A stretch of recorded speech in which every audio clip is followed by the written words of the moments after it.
ایھا الذین آمنوا اتقوا اللہ وکونوا مع الصادقین۔ عزیز علماء کرام، آپ کا علم بالکل جوان ہے، ہمارا علم بڈھا ہے، بالکل بوڑھا۔ نئے نئے علماء ہو، آپ نے 8 سال 9 سال اچھی محنت کر کے علم کو اپنے ذہن میں محفوظ کیا۔ اللہ تعالی ہمیں اس علم کے مطابق عمل کی بھی توفیق عنایت فرمائے۔ بڑا نام ہے اس امت میں حضرت عبداللہ ابن عباس رضی اللہ تعالی عنہما کا، بڑا نام ہے۔ تفسیر ابن عباس تو آ کر یہاں ختم ہو جاتی ہے۔ عام طور پر علماء کرام جب ابن عباس رضی اللہ عنہما کی شان بیان کرتے ہیں تو وہ آخر یہی کہہ دیتے ہیں کہ جی رسول اللہ علیہ السلام کی دعاؤں کا اثر ہے، بلا شبہ دعائیں ہیں، انہی کا اثر ہے۔ کسی نے حضرت عبداللہ سے پوچھا ابن عباس سے کہ آپ اتنے جید عالم کیسے بن گئے، اتنے پختہ عالم کیسے؟ اور علم کی یہ شان ہے۔ ابو صالح رحمہ اللہ ایک تابعی ہیں، شاگرد ہیں ابن عباس کے، وہ فرماتے ہیں کہ میں نے دیکھا کہ حضرت استاذی مکرم کے دروازے پر اتنی تعداد میں لوگ کھڑے تھے، اتنی تعداد میں نے جا کر حضرت ابن عباس سے کہا کہ لوگ مسائل پوچھنا چاہتے ہیں۔ فرمانے لگے کہ وضو، پانی لاؤ میں وضو کر لوں۔ وضو کیا، فرمانے لگے ابو صالح من اراد ان یسأل عن القرآن وحروفہ فلیدخل، جاؤ جا کر ان کو کہہ دو سارے یہاں درسگاہ میں نہ آئیں، کیونکہ سب کے لیے درسگاہ تنگ ہے، صرف وہ لوگ آئیں جو قرآن پاک اور قرآن کی آیتیں، قرآن کے حروف کے متعلق مجھ سے پوچھنا چاہتے ہیں، صرف وہ لوگ اندر درسگاہ میں آ جائیں۔ ابو صالح فرماتے ہیں وہ لوگ آئے اور پوری درسگاہ بھر گئی ان سے۔ حضرت نے فرمایا کرو سوال۔ فرماتے ہیں کہ جو بندہ بھی سوال کرتا تھا میں استاد کو دیکھ رہا تھا کہ ہر ایک سوال کا شافی جواب دے رہے ہیں اور لوگوں کے برتن بھرتے ہوئے جا رہے ہیں۔ جب سارے سیر ہو گئے فرمایا کہ جاؤ اب من اراد ان یسأل عن الحلال والحرام والفقہ فلیدخل، وہ صرف لوگ اندر آئیں جو حلال اور حرام پوچھنا چاہتے ہیں اور فقہ کے متعلق معلومات لینا چاہتے ہیں۔ فرماتے اسی طرح آئے، ان کو جواب دیا، تسلی کروائی، وہ بھی چلے گئے۔ پھر حضرت نے فرمایا جاؤ من اراد ان یسأل عن الفرائض وما اشبہہا فلیدخل، جو لوگ صرف فرائض کے متعلق سوال کرنا چاہتے ہیں اور وراثت کے متعلق ان کو لایا جائے، ان کو بھی جوابات دیے۔ آخر میں فرمایا ابو صالح اب جاؤ من اراد ان یسأل عن العربی عربیتی والغرائب والشعر من الکلام فلیدخل، زمانہ جاہلیت کے شعروں کے بارے میں جو پوچھنا چاہتا ہے وہ بھی آ جائے، عربی لغت سیکھنا چاہتا ہے وہ بھی آ جائے، اور کوئی آج علم کلام سیکھنا چاہتا ہے وہ بھی آ جائے۔ اتنا جید عالم حضرت عبداللہ ابن عباس۔ پوچھنے والا پوچھتا ہے کہ حضرت آپ نے اتنا پختہ علم کہاں سے لیا؟ حضرت ابن عباس نے فرمایا 3 وجہ تھی میرے علم کے پختہ ہونے کی۔ نمبر 1، پہلی وجہ یہ تھی میں جو بڑا آدمی بڑا عالم ہوتا تھا اس کی قدر و منزلت کیا کرتا تھا اور اس کی عزت اور احترام کیا کرتا تھا۔ اس کی بڑی مثال بخاری کی وہ حدیث کہ پیغمبر کائنات صلی اللہ تعالی علیہ وسلم کی خدمت کی سحری کے وقت۔ نمبر 2، فرمانے لگے لی لسان سعول، میں بڑا مولوی بننے کے بعد میں اپنے آپ کو بڑا نہیں سمجھتا تھا، میں جید علماء کے پاس جا کر ان سے سوال کیا کرتا تھا، میرے پاس سوال کرنے والی زبان تھی۔ نمبر 2 کہنے لگے لی قلب عقول، میرا دل مردہ نہیں تھا، سمجھدار میرا دل تھا، میں نے عقل و فہم والا اپنا دل رکھا ہوا تھا۔ میرے عزیز بھائیوں، علماء کرام ابھی آپ اپنے میدان عمل میں جا رہے ہو.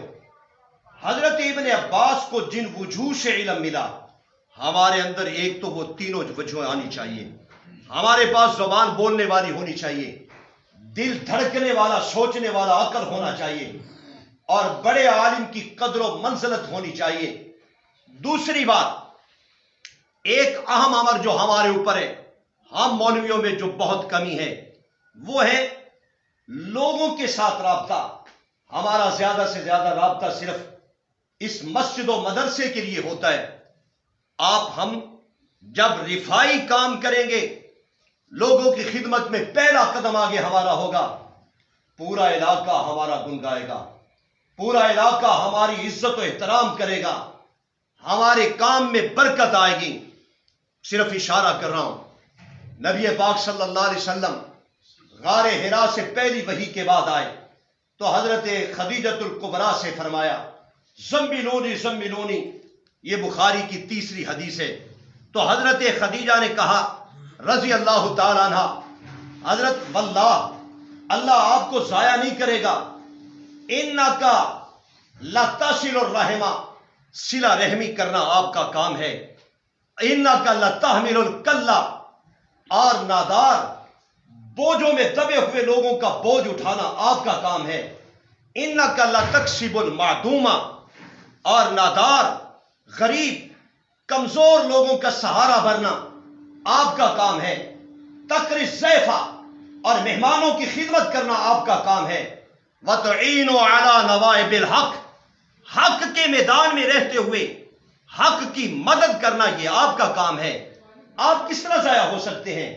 آپ رفاع عامہ میں بہت آگے تک نکلے ہوئے ہیں، اور اللہ جانتا ہے بخاری ہی کے اندر موجود ہے. یہی 5 صفتیں ایک کافر نے، ابن دجنہ نے، اس نے حضرت ابو بکر میں بھی بیان فرمائی تھی. دوسرا کام ہمارا یہ ہے کہ عوام کی رگوں میں بیٹھ جانا ہے، عوام کے لیے خدمت میں ہم نے بہت آگے بڑھنا ہے. اور آخری بات، ہماری جماعت اشاعت توحید و سنت، نوجوانوں نے توحید و سنت کا ایک مرکزی مقام ہے. ہمارا جو بزرگوں نے ہمارے ذمے لگایا وہ ہے کریا کریا، بستی بستی، ہر میدان میں جا کر اللہ کی توحید کو بیان کرنا اور لوگوں کو جہنم سے بچانا، لوگوں کو جہنم سے بچانا، یہ ہمارا مرکزی کام ہوگا. اس کے لیے ایک مثال دیتا ہوں، بات کو ختم کر رہا ہوں، کہ قرآن مقدس میں جتنی صورتیں 114 موجود ہیں، ہر سورت کی نام کی کوئی نہ کوئی وجہ موجود ہے. سورت البقرہ کا نام بقرہ کیوں رکھا گیا، آل عمران کا نام آل عمران کیوں رکھا گیا. اسی طرح چلتے چلتے 19ویں پارے میں ایک سورت ہے جس کا نام ہے سورت النمل. چونٹی کے نام پر یہ اللہ تعالیٰ نے سورت کا نام سجایا ہے. اب اس سورت میں آپ غور و تدبر سے اگر دیکھیں گے، اس میں بڑے بڑے مارکا، بڑے بڑے اونچے واقعات ہیں. ہدہد نے جو اپنا کردار ادا کیا وہ سورت النمل میں موجود ہے، اور حضرت ملکہ بلقیس کا جو تخت ہے اور ملکہ بلقیس کی سمجھداری کے جو واقعات ہیں سورت النمل میں موجود ہیں، اور حضرت سلیمان علیہ الصلوۃ والسلام کے عظیم واقعات سورت نمل بیان کرتی ہے، اور حضرت موسیٰ علیہ السلام کے عظیم واقعات سورت نمل بیان کرتی ہے. لیکن بات یہ ہے اس سورت میں بڑے بڑے عظیم واقعات، لیکن اللہ تعالیٰ نے سورت کا نام ہدہد نہیں رکھا، اور سورت کا نام بلقیس نہیں رکھا، سلیمان نہیں رکھا، اور باقی انبیاء سورت الانبیاء یا دوسرے نبیوں کے نام پر اس کا نام اور نام نہیں رکھا. ایک چونٹی کے نام پر اس سورت کا نام آیا. وجہ، اللہ تعالیٰ کو اس چونٹی کی ایک بات بڑی پسند آئی تھی، اس چونٹی کا ایک قول بڑا پیارا لگا، اور وہ کیا تھا کہ سلیمان لشکر کے ساتھ تشریف لا رہے تھے، اور جس وقت چونٹی کی ملکہ چونٹیوں نے اس نے دیکھا کہ ایک لشکر آ رہا ہے، یا یوحنا ادخلوا مساکنکم، اپنے بلوں میں چلے جاؤ ورنہ یہ لشکر تمہیں رون دے گا، وہم لا یشعرون، ان کو پتہ بھی نہیں چلے گا. اب یہ تھا وہ قول، اللہ کو اتنا پسند آیا کہ اس چونٹی نے اپنی ہم جنس کو صرف دنیا کی تکلیف سے بچایا تھا، دنیا کی پریشانی سے بچایا تھا.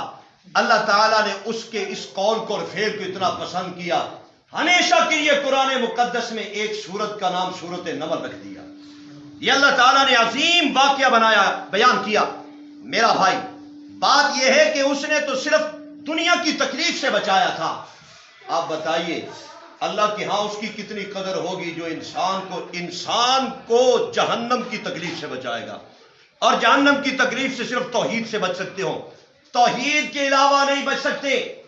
جمعیت اشاعت توحید و سننا ہمارے جو، یاد رکھیے، جو ہمارے مسائل ہیں، ہمارے جو نظریات ہیں، جو جماعت کا موقف، جو لوگ اس موقف پہ ڈٹ کے بیان کریں گے وہی ہماری جماعت ہے.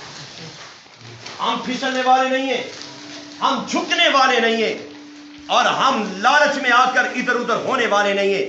آخری بات کہہ رہا ہوں، یہ بات ذہن میں رکھیے کہ اہل و سنت والجماعت کے جو نظریات ہیں ان پہ ہمیشہ ڈٹ کے زندگی بسر کرنا. ادھر ادھر کسی کی خطابت کے، کسی کی آواز پر آ کر متاثر ہو کر اپنے مذہب اور نظریات کو مت چھوڑنا. ہمارے بزرگوں نے جس مسئلے پہ ہمیں کھڑا کیا ہے ہم اسی کے انشاءاللہ پاسداری کریں گے اللہ کی توفیق سے.